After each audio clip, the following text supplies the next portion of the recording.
When God sets a woman apart, sometimes the first thing she feels is not favor, not elevation, not the applause of people, but silence. Have you ever looked around and realized you don't have a circle, you don't have a squad, you don't have that tribe everybody on social media keeps talking about? It can make you question yourself, question your worth, even question God. But what if the absence of friends is not rejection, it's redirection? What if the very thing you're calling loneliness is actually the cocoon where God is cultivating the silent strength you're going to need for your next season? Sometimes the weight of your calling is so unique that no one else can carry it with you, and solitude becomes the sacred place where your soul learns resilience, discernment, and identity. Solitude is God's classroom for identity. There comes a time in every chosen woman's journey where she has to confront herself in the mirror of solitude.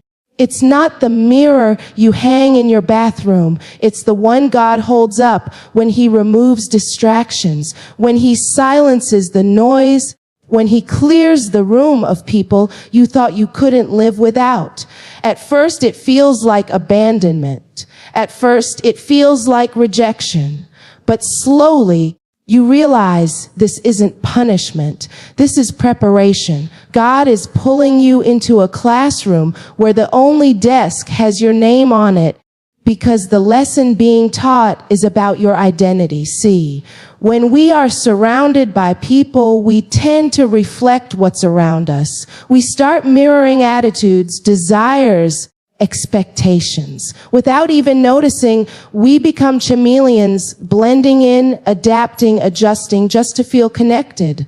But solitude breaks that cycle. Solitude strips away every mask you thought you needed and forces you to ask, who am I when nobody is looking? Who am I when nobody is clapping? Who am I when nobody is calling my phone? Those are not easy questions. That's why so many people run from solitude. They don't want to face the version of themselves they've kept hidden behind companionship. But in the silence, God begins to reintroduce you to you. You He designed before you were even in your mother's womb. The you who carries anointing and authority not because of your connections, but because of His calling. In solitude, He teaches you that your identity is not defined by friendship circles, by popularity, or by people's approval. Your identity is anchored in Him. And until you recognize that you will always live off borrowed confidence. Think about Moses. Raised in Pharaoh's palace, surrounded by influence, power, and privilege. But when God wanted to call him into purpose, He didn't do it in the palace. He led him into the wilderness, into isolation, into solitude. Why? Because it's in the absence of people that you can finally hear the voice of God clearly. Some of you keep wondering why your phone stopped ringing, why the invitations stopped coming, why people you loved drifted away. It's not always because they were wrong for you. Sometimes it's because their presence was too loud for you to hear God whisper your name. Solitude isn't comfortable, but it is necessary. It's where God detoxes you from the opinions of others. It's where He uproots the lies you've believed about yourself. It's where He heals the wounds you've been covering up with company. Some of you don't even realize that the reason you've been craving friends so badly is not because you're lonely, but because you're avoiding healing. Solitude doesn't give you that escape. Solitude makes you sit with it, confront it, and surrender it. And in doing so, it shapes you into a woman who knows who she is and whose she is. There's a strength that solitude gives that nothing else can. It's a strength that comes from surviving nights when you had no one to call but God. It's the confidence that comes from knowing your worth, even when nobody validates it. It's the discernment that grows when you stop depending on people to tell you who you are and start listening to the Spirit of God within you. When you finally emerge from that classroom of solitude, you walk differently. Not because you're better than anyone else, but because you know yourself now. You know what you carry. You know what you've survived. You know that even without a circle, without applause, without affirmation, you are still chosen, still called, still valuable. And once you learn that in solitude, no amount of rejection or betrayal can strip it away. The misunderstanding of isolation, one of the hardest parts of walking through a season of solitude, is how easily it can be misunderstood by you and by others. Isolation has a way of making you feel like something is wrong with you. You look around and see other women in groups taking pictures with their friends, posting about brunch dates and late night phone calls, and you begin to wonder, why not me? What's wrong with me? That's the trick of the enemy. He takes isolation and disguises it as rejection, convincing you that you're being left out when in reality, God is setting you apart. There's a difference between being left out and being set apart. Being left out is exclusion. Being set apart is preparation. When you're left out, it's because you weren't wanted. But when you're set apart, it's because you're chosen, and chosen women rarely blend in with the crowd. Their paths don't look like everybody else's. Their seasons don't line up with timelines on Instagram. God handcrafts their journey so carefully that He will pull them away from the familiar, not to punish them, but to preserve them. Think about David. Everyone else was invited to the ceremony when the prophet came to anoint the next king. David wasn't even considered. He was left in the field. On the surface, it looked like rejection. It looked like exclusion. But in reality, David was being preserved in isolation so he could be prepared for elevation.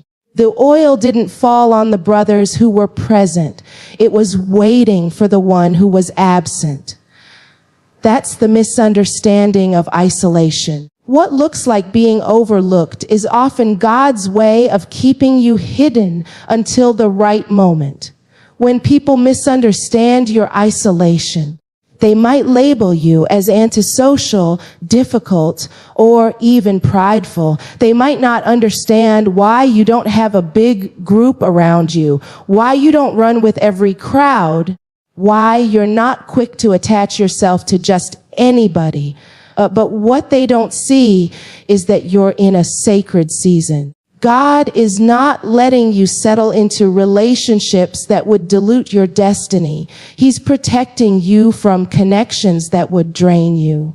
Sometimes solitude is God's fence around your future. The bigger misunderstanding, though, often happens within ourselves. We misinterpret isolation as abandonment. We start to question God. If you really love me, why am I alone? If you really see me, why does it feel like no one else does? But God's love is not absent in isolation. It's amplified. You just have to learn how to see it, because in isolation, God becomes more than enough.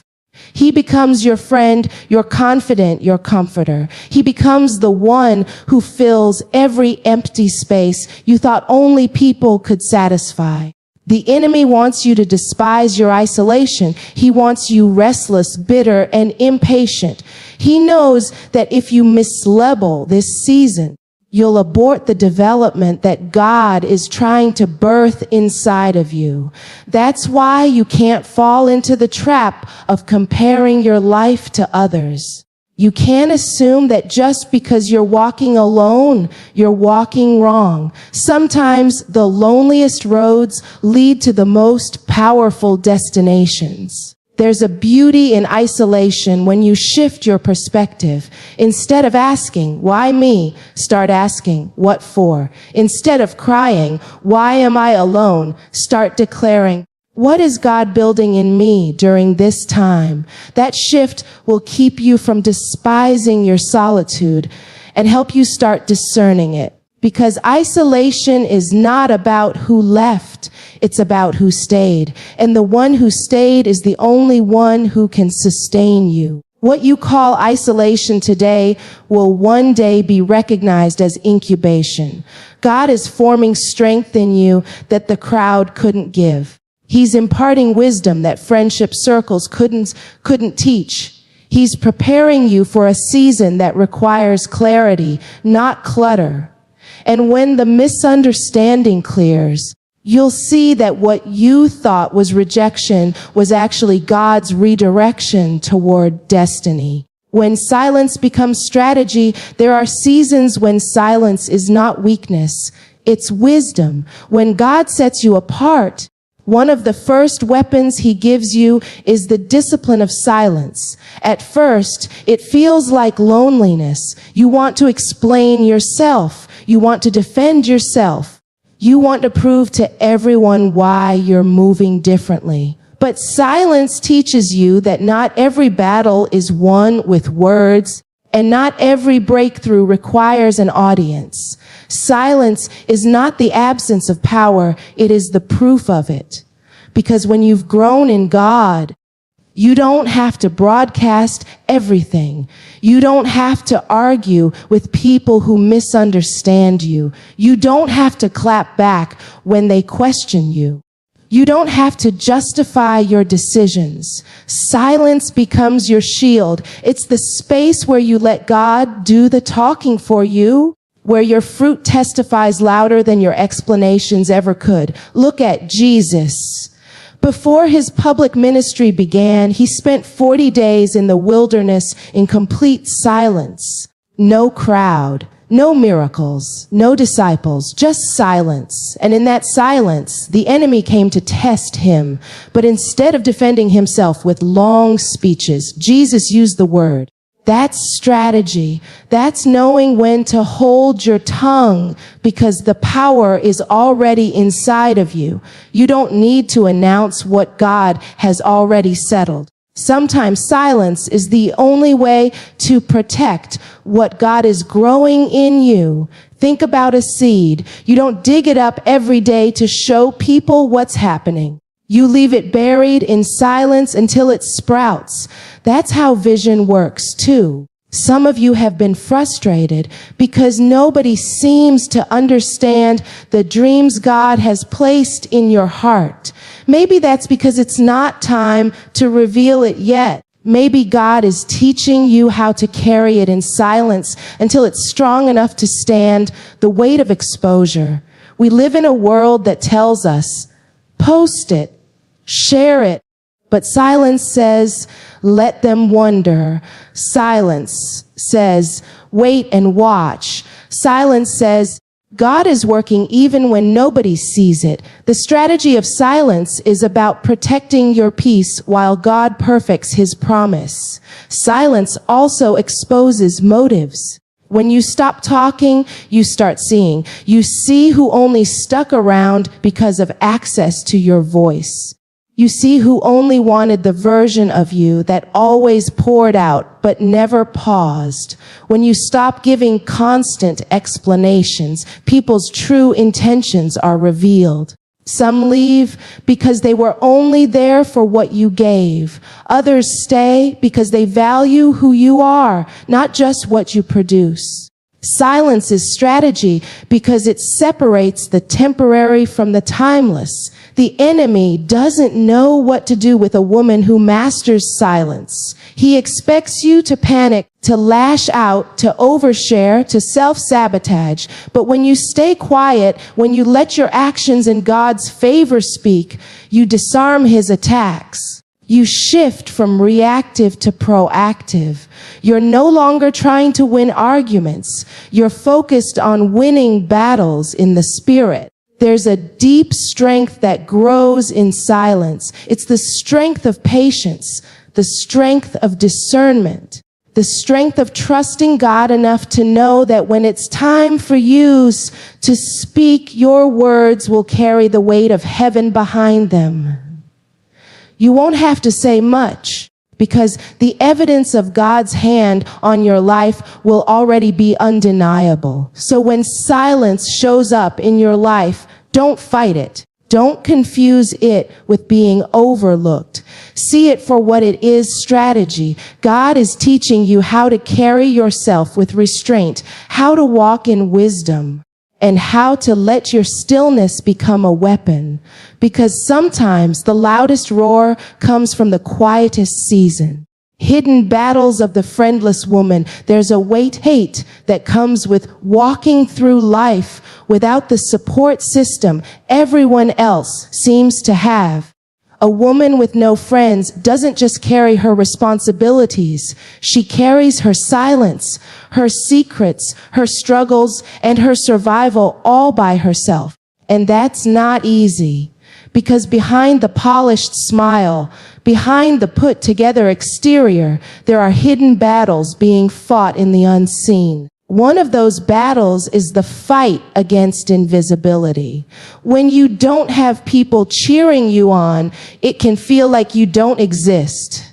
You start to question, does anyone notice me? Does anyone care? The lack of affirmation can make you believe that your life doesn't matter. But God wants you to know that just because people don't see you doesn't mean you're unseen. Heaven has eyes on you.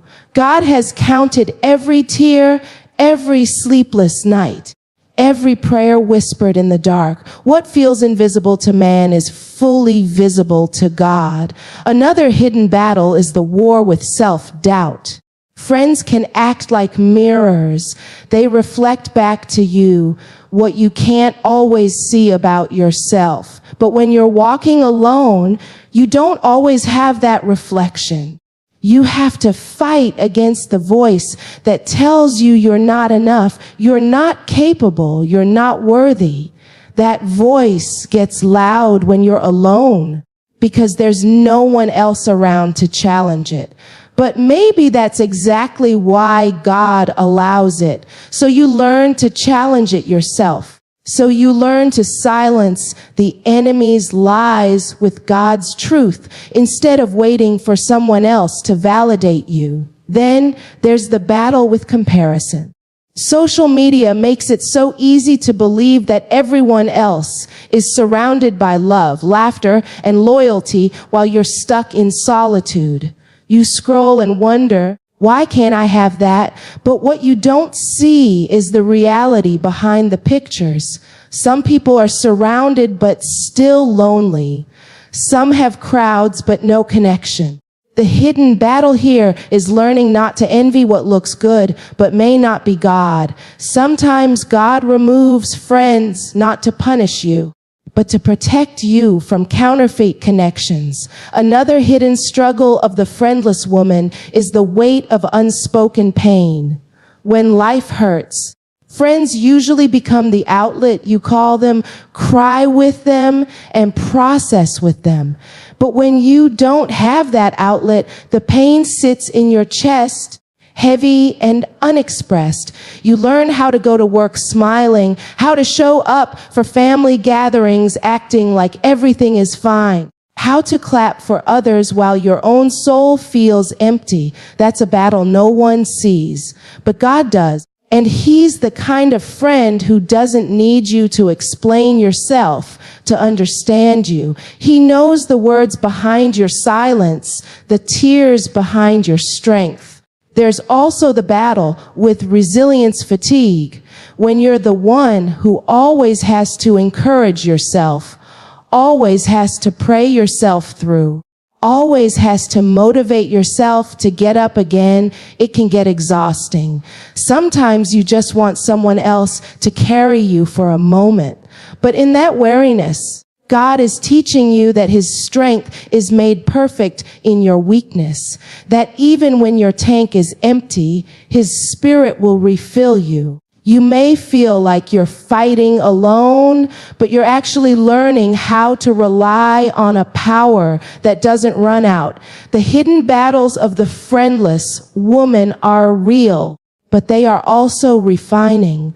They stretch your faith, sharpen your discernment, and strengthen your spirit in ways comfort never could.